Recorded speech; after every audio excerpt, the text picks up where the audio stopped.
الحمد لله وكفى وسلام على عباده الذين اصطفى أما بعد أعوذ بالله من الشيطان الرجيم بسم الله الرحمن الرحيم قل إن كنتم تحبون الله فاتبعوني يحببكم الله ويغفر لكم ذنوبكم والله غفور رحيم صدق الله العظيم۔ گزشتہ ہفتے ایک بات آئی تھی کہ شرک یہ توحید کی ضد ہے، جیسے اجالا اور اندھیرا ضد ہے، گورا ہونا اور کالا پن ایک دوسرے کی ضد ہے، علم اور جہل ایک دوسرے کی ضد ہے، مالداری اور غربت ایک دوسرے کی ضد ہے، تو ایسے ہی شرک یہ توحید کی ضد ہے۔ جب دن ہوتا ہے تو رات نہیں، جہاں رات ہے وہاں دن نہیں، جہاں علم ہوگا وہاں جہل نہیں ہوگا۔ تو ایسے ہی جہاں پر شرک ہوگا وہاں پر توحید نہیں ہوگی، اور جہاں توحید ہوگی وہاں شرک نہیں ہوگا۔ ایک دوسرے کی ضد ہے۔ یہ اجالا ہوتا ہے تو اندھیرا نہیں، اندھیرا ہے جو اجالا ہے۔ تو ایسے ہی شرک یہ توحید کی ضد ہے۔ تبین الاشیاء بازدادها، چیزیں اپنے ضدوں سے پہچانی جاتی ہیں۔ تو شرک توحید کی ضد ہے، ایسے ہی بدعت اور رسمیت یہ سنت کی ضد ہے۔ اس کو بہت دھیان سے سنیں ہم۔ شرک یہ توحید کی ضد ہے، جہاں شرک ہوگا وہاں توحید نہیں ہوگی۔ آپ توحید کہہ لو، وحدانیت کہہ لو، تو شرک یہ توحید کی ضد ہے۔ ایسے ہی بدعت اور رسمیت، اس کو اپنی زبان میں رسم بھی کہہ دو، رسم کہہ دو آپ اس کو، تو بدعت اور رسمیت یہ سنت کی ضد ہے۔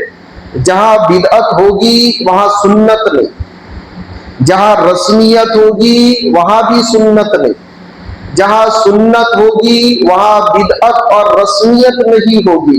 دونوں میں سے ایک پایا جائے گا، جیسے اجالا اور اندھیرا ایک ساتھ نہیں ہوتا، دونوں میں سے ایک۔ گورا پن اور کالا پن ایک ساتھ نہیں، دونوں میں سے ایک۔ ایسے ہی بدعت اور رسمیت دونوں میں سے ایک پایا جائے گا، یا تو بدعت ہوگی، بدعت اور سنت دونوں میں سے ایک پایا جائے گا، یا تو بدعت ہوگی یا سنت ہوگی۔ ایسے رسمیت اور سنت دونوں میں سے ایک ہوگا، یا تو رسمیت ہوگی یا سنت ہوگی۔ ایسا نہیں ہے کہ کسی جگہ پر رسمیت بھی ہو سنت بھی ہو، یا بدعت بھی ہو اور سنت بھی ہو، دونوں میں سے ایک ہوگا۔ کبھی نہیں سنا ہوگا آپ نے کہ اجالا اور اندھیرا ایک ساتھ اکٹھے ہو گئے۔ تو جب اجالا اور اندھیرا ایک ساتھ جمع نہیں ہو سکتا، حق اور باطل ایک ساتھ جمع نہیں ہو سکتا، شرک اور توحید ایک ساتھ جمع نہیں ہو سکتے، تو بدعت اور سنت، رسمیت اور سنت یہ بھی ایک ساتھ جمع نہیں ہو سکتے۔ علماء نے لکھا ہے کہ بدعت اور رسمیت یہ سنت کے مد مقابل ہے، سنت کے مقابل میں ہے۔ یہ بدعت اور رسمیت یہ سنت کی ضد ہے۔ بدعت اور رسمیت یہ سنت کو نقصان پہنچاتی ہے۔ بدعت اور رسمیت یہ سنت کو نیست و نابود کر دیتے ہیں۔ بدعت اور رسمیت یہ سنت کو ختم کر دیتے ہیں، اور ختم کر دینے کے بعد بدعت اور رسمیت یہ سنت کی جگہ میں بیٹھ جاتے ہیں۔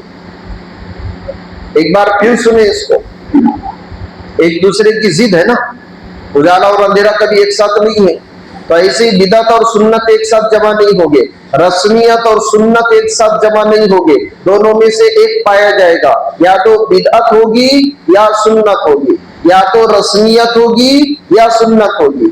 تو بدعت اور رسمیت یہ سنت کے مد مقابل ہے۔ بدعت اور رسمیت یہ سنت کے مقابل میں ہے. بدعت اور رسمیت یہ سنت کو نقصان پہنچاتے، بہت بھاری نقصان، بلکہ بدعت اور رسمیت یہ سنت کو نیست و نابود کر دیتے ہیں، سنت کو ختم کر دیتے ہیں، اور سنت کو ختم کرنے کے بعد میں بدعت اور رسمیت یہ سنت کی جگہ میں بیٹھ جاتے ہیں. اب یہ سنت کی جگہ میں آ گئے، وہاں سنت نہیں ہے. آپ کو یاد ہوگا اس سے پہلے ایک بات بتائی گئی تھی عیدگاہ میں بھی، یہاں جمعہ میں بھی، کہ بدعت، جب آدمی بدعت کی یا رسمیت کی بنیاد رکھتا ہے تو اللہ تعالیٰ بدعت کی نحوست کی وجہ سے یا رسمیت کی نحوست کی وجہ سے ایک سنت کو آسمان پر اٹھا لیتے ہیں. اتنا بھاری نقصان ہے. جہاں بدعت آئی سنت چلی گئی. جیسے اندھیرا آیا تو اجالا چلا گیا تھا، اجالا آیا تو اندھیرا چلا گیا تھا، حق آیا تو باطل چلا گیا. جہاں باطل ہوگا وہاں حق نہیں ہوگا.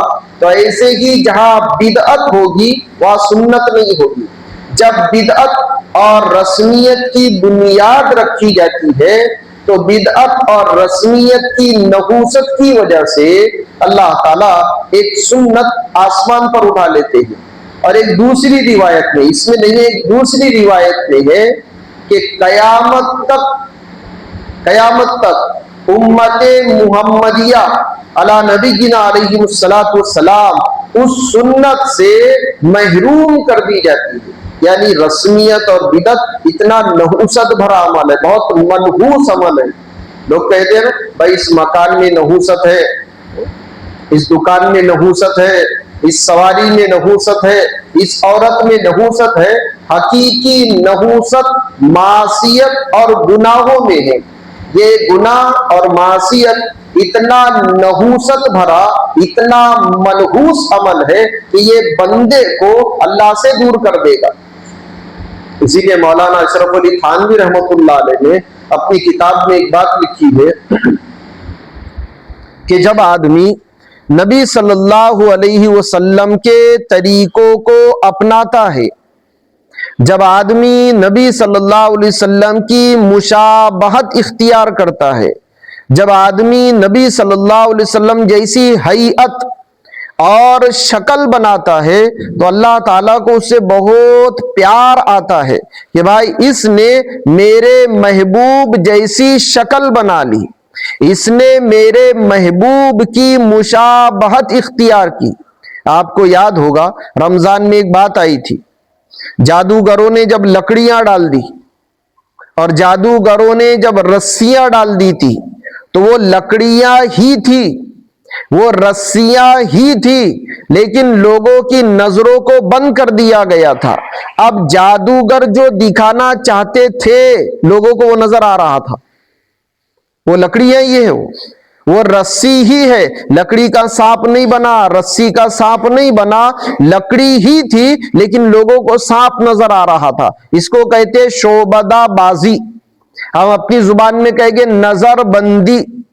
لکڑی ہے سانپ نظر آ رہا ہے، رسی ہے سانپ نظر آ رہا ہے. لکڑی کا سانپ نہیں بنا تھا، رسی کا سانپ نہیں بنا تھا، لکڑی تھی نظر سانپ آ رہا تھا، رسی تھی نظر سانپ آ رہا تھا. تو اس کو کہتے شعبدہ بازی، نظر بندی. پھر جب موسیٰ علیٰ نبینا علیہ الصلوۃ والسلام نے اپنی لکڑی کو اور اپنی لاٹھی کو زمین پر ڈال دیا تو قرآن کہتا ہے فَإِذَا هِيَ حَيَّةٌ تَسْعَىٰ. اب وہ لکڑی نہیں تھی، وہ ایک بہت بڑا اژدہا، فَإِذَا هِيَ ثُعْبَانٌ مُبِينٌ، بہت بڑا اژدہا اور بہت بڑا سانپ بن گیا. جادوگروں نے لکڑی ڈالی، لکڑی ہی تھی نظر سانپ آ رہا تھا. رسی ڈالی تو رسی ہی تھی لیکن لوگوں کو سانپ دکھائی دے رہا تھا. موسیٰ علیٰ نبینا علیہ الصلوۃ والسلام نے جب لکڑی ڈالی فَأَلْقَاهَا، جب انہوں نے لکڑی کو زمین پر ڈالا ہے تو کیا ہوا؟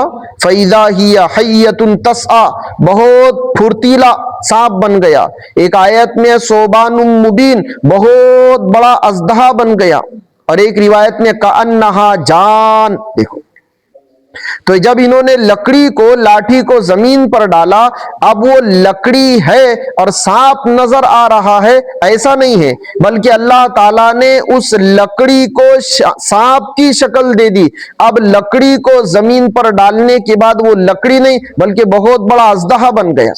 جادوگروں نے لکڑی ڈالا، وہ لکڑی ہی تھی، لکڑی کا سانپ نہیں بنا تھا، لوگوں کو سانپ نظر آ رہا تھا. جب انہوں نے رسی ڈالی تو رسی ہی تھی، رسی کا سانپ نہیں بنا تھا لیکن لوگوں کو سانپ نظر آ رہا تھا. اور موسیٰ علیہ نبینا علیہ السلام نے جب لکڑی کو اپنے عصا اور لاٹھی کو زمین پر ڈالا اب وہ لکڑی سانپ بن گئی.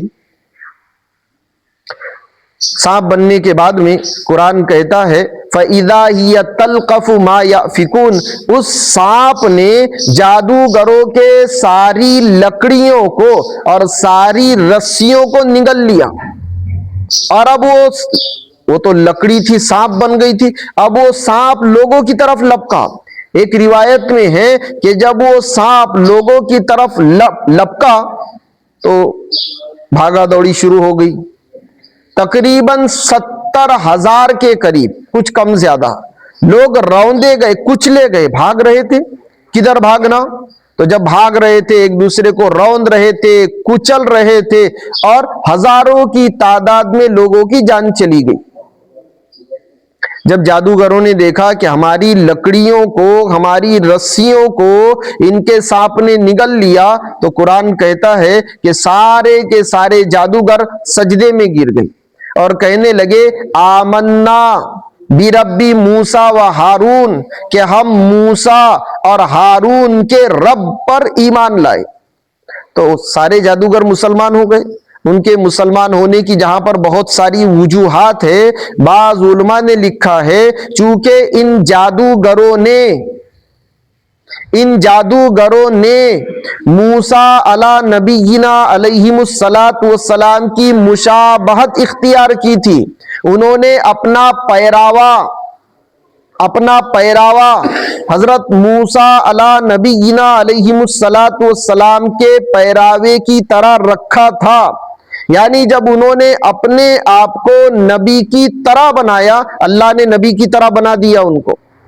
جب انہوں نے اپنے ظاہر کو نبی کی طرح بنایا، اللہ نے ان کے باطن کو نبی کی طرح بنا دیا. لباس کیسا جی؟ نبی کے جیسا. حالانکہ ان کا مقصد کچھ اور ہوگا نہیں معلوم، لیکن جب انہوں نے نبی کی مشابہت اختیار کی پیراوے میں، لباس اور پوشاک میں، ظاہر کے اعتبار سے، تو اللہ نے ان کا باطن اور اللہ نے ان کے اندر کو بھی نبی کی طرح بنا دیا، صرف مشابہت اختیار کرنے کی وجہ سے. تو بعض علماء نے لکھا ہے جادوگر جو اسلام میں داخل ہوئے، جہاں بہت ساری وجوہات ہے، ایک وجہ یہ ہے کہ انہوں نے موسیٰ علی نبینا علیہ السلام کے شکل جیسی شکل بنا لی تھی. ان جادوگروں نے موسیٰ علی نبینا علیہ السلام کے لباس جیسا لباس پہنا تھا. ان جادوگروں نے موسیٰ علی نبینا علیہ السلام کے پوشاک جیسی پوشاک پہنی تھی. اللہ تعالیٰ نے صرف مشابہت نقل کرنے پر جادوگروں کو ہدایت دے دی، نقل کرنے پر. تو مولانا اشرف علی تھانوی رحمۃ اللہ علیہ نے لکھا ہے کہ جب آدمی نبی صلی اللہ علیہ وسلم کی مشابہت اختیار کرتا ہے، اپنی ہیئت اور اپنی شکل و صورت کو، لباس اور پوشاک کو نبی صلی اللہ علیہ وسلم کے ہیئت اور شکل جیسی، آپ کے لباس اور پوشاک جیسی مشابہت اختیار کرتا ہے تو اللہ تعالیٰ اس سے بہت محبت اور بہت پیار کرتے ہیں. کیوں؟ اس نے میرے نبی کی مشابہت اختیار کی. یعنی جس کو میں پسند کرتا ہوں یہ ویسا بننے کی نقل کر رہا ہے. اب ہر آدمی اپنے بال دیکھے، ہمارے بال کس کے جیسے؟ دیکھو بچوں کے، چھوٹے چھوٹے بچوں کے بال دیکھو. آپ بچے نائی کے دکان پر جائے گے اور کیا کہے گے؟ ابا ایسے بال بنواؤ. اس لیے ہمارے استاد نے ایک جملہ کہا تھا، اس سے پہلے بھی یہ بات کہی گئی تھی، اس کو بہت دھیان سے سنیں آپ تو بہت بڑی چیز سمجھ میں آئے گی. وہ سمجھ میں آ گئی تو گھر کی تعلیم سمجھ میں آئے گی. ہم سمجھتے ہیں گھر کی تعلیم کا تعلق تبلیغ سے ہے، یہ بات غلط ہے. تعلیم کا تعلق تبلیغ سے نہیں ہے، گھر کی تعلیم کا تعلق اسلام سے ہے۔ یہ ضروری نہیں ہے کہ آپ تبلیغ سے جڑے ہوئے ہیں تو گھر میں تعلیم کرو۔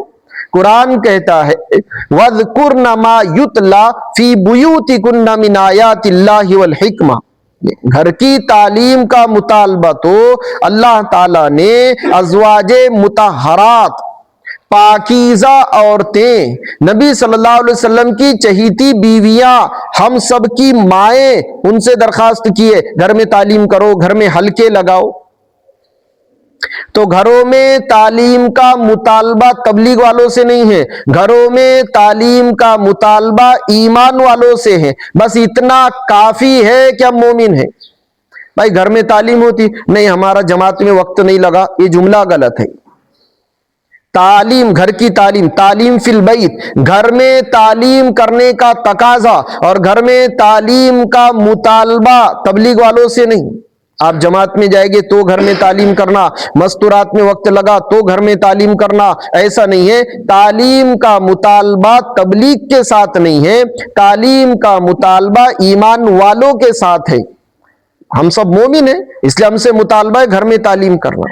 ہمارے استاد نے ایک مرتبہ کہا تھا کہ آدمی کے سامنے، اس کو بہت دھیان سے سنو آپ، تو ہم کپڑے کس کے پہن رہے، کیسے پہن رہے، کیوں پہن رہے، یہ سمجھ میں آ جائے گا۔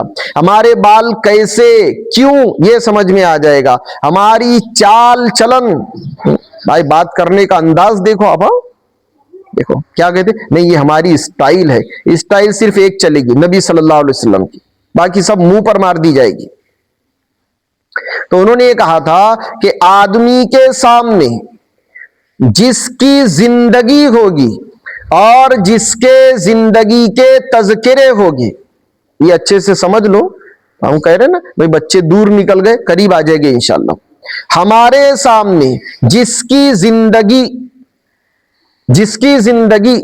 اور جس کے زندگی کے تذکرے ہوگے، ہم اور ہمارے بچے ویسا بننے کی کوشش اور ویسا بننے کا تقاضا کریں گے۔ آپ سے ایک گزارش ہے، جب بھی اکیلے بیٹھے نا تو یہ جملے آپ نے دہرانا ایک دو بار، جب بھی اکیلے میں بیٹھے آپ تو اس کو دہرانا۔ کون سے جملے جی؟ آدمی کے سامنے، آدمی کے سامنے جب کسی کی زندگی ہوگی یا کسی کے زندگی کے تذکرے ہوگے تو ویسا بننے کا شوق، ویسا بننے کا جذبہ اور ویسا بننے کا تقاضا پیدا ہوگا۔ اب ہمارے سامنے زندگی کسی اور کی ہے، تذکرے کسی اور کے ہیں، اس لیے ویسا بننے کا شوق پیدا ہو رہا ہے۔ آپ دیکھو بھائی ایسے بال کیوں رکھے، نہیں فلاں کو دیکھا ہے، ایسے بال کیوں رکھے، ہم نے فلاں کی کارگزاری سنی ہے۔ نبی صلی اللہ علیہ وسلم کے زمانے میں چونکہ انبیاء کے تذکرے تھے، قرآن پڑھ کر سنایا جا رہا تھا، اس لیے صحابہ کی جو اولاد ہے وہ انبیاء جیسے بننے کے جذبات لیے ہوئے تھے۔ بعد والے لوگوں کے سامنے صحابہ کے تذکرے تھے تو بچوں سے پوچھا گیا کیا بننا چاہتے ہو، کسی نے کچھ کہا، کسی نے کچھ کہا، ایک بچہ کہنے لگا مجھے تو صحابی بننا ہے۔ بھائی یہ صحابی کون ہے؟ مجھے نہیں معلوم کون ہے۔ جب معلوم نہیں تو پھر صحابی بننے کا جذبہ کیوں نہیں؟ ہمارے گھر میں ہمارے امی روزانہ تذکرہ کرتی ہے، فلاں صحابی کے یہ کارنامے، فلاں صحابی کے یہ کارنامے، روزانہ ہمارے گھروں میں صحابہ کی کارگزاریاں، صحابہ کے کارنامے، صحابہ کے تذکرے ہوتے ہیں، اس لیے میں نے ارادہ کر لیا کہ مجھے صحابی بننا ہے۔ بچے کہہ رہے تو گھروں میں جن چیزوں کا تذکرہ ہوگا یا جن کی سیرت، کیا کیا دیکھ رہے ہیں موبائل میں، دیکھو جو دیکھے گے نا وہ دماغ میں بیٹھے گا۔ معصوم بچے دیکھو نا، ان کے سر کے بال، اس کو کچھ نہیں سمجھتا، صحیح کیا ہے، غلط کیا ہے، کھرا کیا ہے، کھوٹا کیا ہے، ہمارے اس بچے کو نہیں معلوم، لیکن اس کے بال ایسے ہونا چاہیے۔ کیوں؟ اس کے سامنے سیرت کسی اور کی ہے، اس کے سامنے زندگی کسی اور کی ہے۔ آپ چھوٹی چھوٹی بچیوں کو بولو بیٹا یہ کپڑے لے، نہیں میں یہ نہیں، مجھے تو یہ خریدنا ہے، کیونکہ اس نے کسی اور کو دیکھا ہے۔ جب ہمارے گھروں میں انبیاء کے تذکرے ہوگے، صحابہ کے تذکرے اور کارگزاریاں ہوگی، غیر محسوس طریقے سے بچوں میں صحابہ والے جذبات اور انبیاء والے صفات آئے گے۔ تو مولانا اشرف علی تھانوی رحمۃ اللہ علیہ نے لکھا ہے کہ جب آدمی نبی کی حیت اور نبی کی شکل اختیار کرے گا تو اللہ تعالیٰ کو اس بندے سے بہت محبت اور بہت پیار آتا ہے کہ اس نے اس کی مشابہت اختیار کی جس سے میں محبت کرتا ہوں، اس نے اس کے طریقے کو اپنایا ہے جو مجھ سے محبت کرتا ہے۔ یہ ہے پوری سیرت کا خلاصہ، یہ ہے پوری سنت کا خلاصہ۔ اچھا، اگر سنتوں کو نہیں اپنایا گیا تو کیا نقصان ہے جی؟ اب نقصان سنو آپ، یہ حدیث ہے، نبی صلی اللہ علیہ وسلم کا فرمان ہے، لا يقبل اللہ صاحب بدعۃ، لا يقبل اللہ لصاحب بدعۃ صوما ولا صلاة ولا صدقة ولا حجا ولا عمرا ولا جہادا ولا صرفا ولا عدلا یخرج من الاسلام کما تخرج الشعرۃ من العجین۔ یہ حدیث، یخرج من الاسلام کما تخرج الشعرۃ من العجین، کہ بدعتی آدمی، اور بدعت کس کو کہے گے؟ جو سنت کے مقابل میں آ گیا۔ بدعتی آدمی، بدعتی کس کو کہے گے؟ ہم تو بدعتی کس کو کہتے؟ بھائی یہ مسکین شاہ سے آیا کیا؟ ہر وہ آدمی جو سنت کے مقابل میں کھڑا ہو گیا، یہ ہے بدعتی۔ ہر وہ آدمی جو دین میں ایسی چیز شروع کر دے جس کا قرآن سے، احادیث سے اور ہمارے اسلاف اور اکابرین سے کوئی تعلق نہ ہو، یہ بدعتی ہے۔ تو لا يقبل اللہ لصاحب بدعۃ، اللہ تعالی بدعتی آدمی کے نہ روزے کو قبول کرے گے، 8 چیزوں کا تذکرہ ہے، بدعتی آدمی کے نہ روزے قبول، نہ نماز قبول، نہ صدقہ اور زکوٰۃ قبول، نہ اس کا حج قبول ہوگا، نہ اس کا عمرہ قبول ہوگا، نہ اللہ کے راستے میں پھرنا قبول ہوگا، نہ اس کا فرض قبول ہوگا، نہ اس کا کوئی نفل عمل قبول ہوگا۔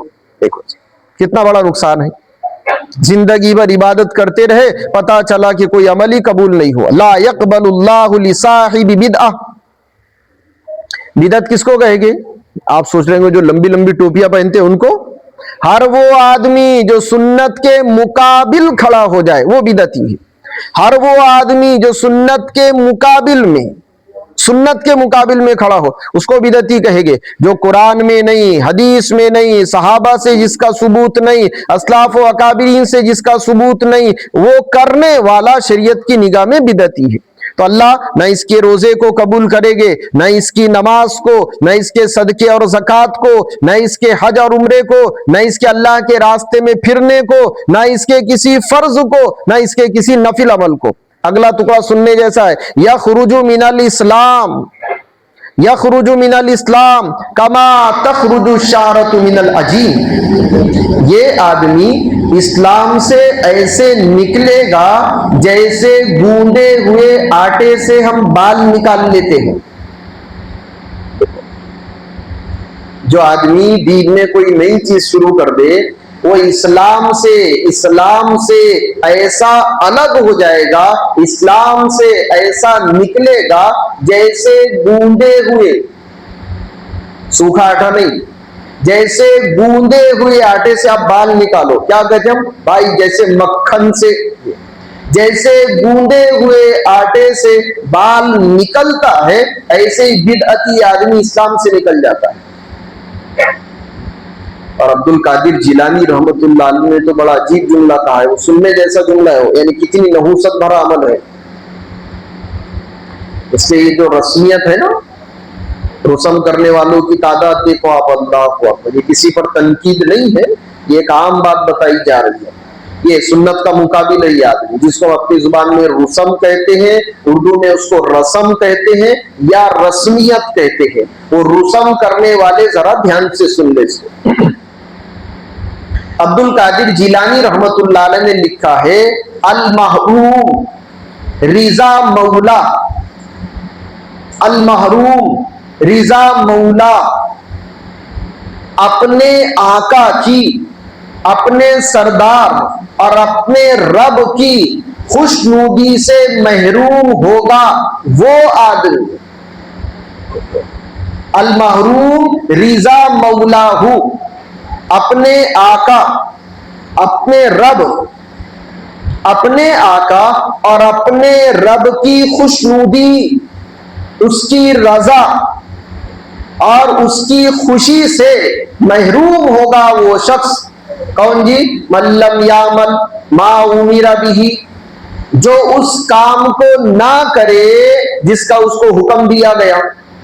من لم یعمل ما امر بہ، جو اس کام کو نہ کرے جس کا حکم دیا گیا. واشتعل مما لم یؤمر، اور وہ کام کرے جس کا حکم نہیں دیا گیا. اگلا ٹکڑا سننے جیسا ہے. الحرمان بعینہ والموت بعینہ والطرد بعینہ. اصل محرومیت یہ ہے، اصل موت یہ ہے، اور اصل مردودیت یہ ہے کہ آدمی سنت سے محروم کر دیا جائے.